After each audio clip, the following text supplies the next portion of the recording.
हुआ पहले ना बतावे के। तो के कुछ बता के करी। सुना एक चीज चाहत रहला तोर हरदम घटला रहला कुछ न कुछ, जब देखा तब कपारे पे कचर कचर। अब तने से सुना ना कहूँ आज अपन सुनाई ले। वही मेलवा में से ना गुरैया जलेबी लेते आया। अरे गुरैया जिलेबी लेबी न देवी गुरैया जिलेबी। अभी ये तो कहवा हम जाना करनी लेकिन तब वो मन कैला कर देनी। सुना सुनावा।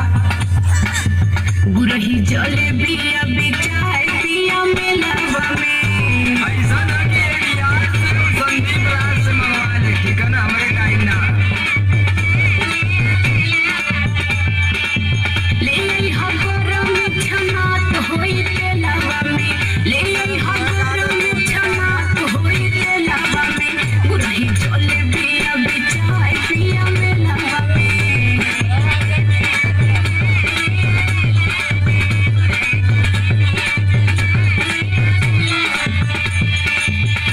जब देखा तब तोरे लारे चुअला है, पेटई नहीं का रे।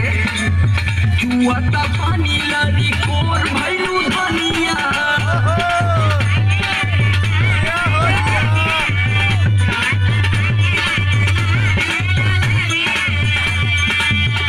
और नन हवे के चाटत चटोर भैलू धनिया, चटोर भैलू धनिया।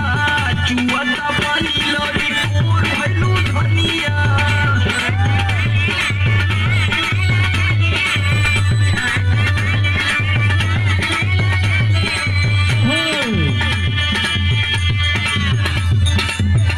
सुना हम बस अपने खातिर थोड़ो मांगतानी कि इतना बहुत तेज फुदकत बड़ा।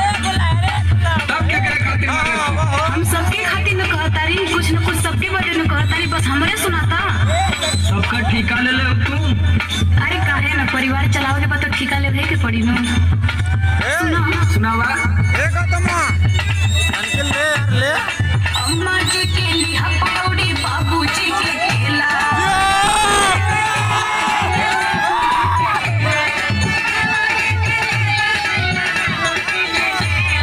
देवर जी के ठेना बर्फी, नंदो जी के पेड़ा। अरे तो सबका ठिका हमें ले लेगा। जाइए हैप्पी से की आदत से पूछा।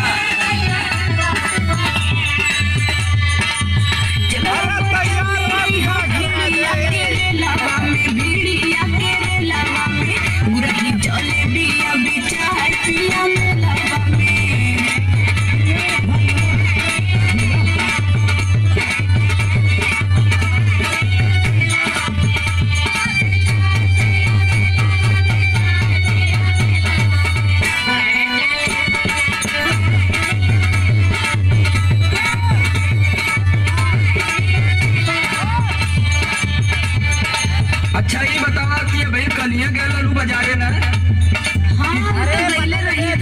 किसिम किसिम का कुल खाए के इलू है, तबले आज तोरे खीर लगे बढ़िया है भूख। लिया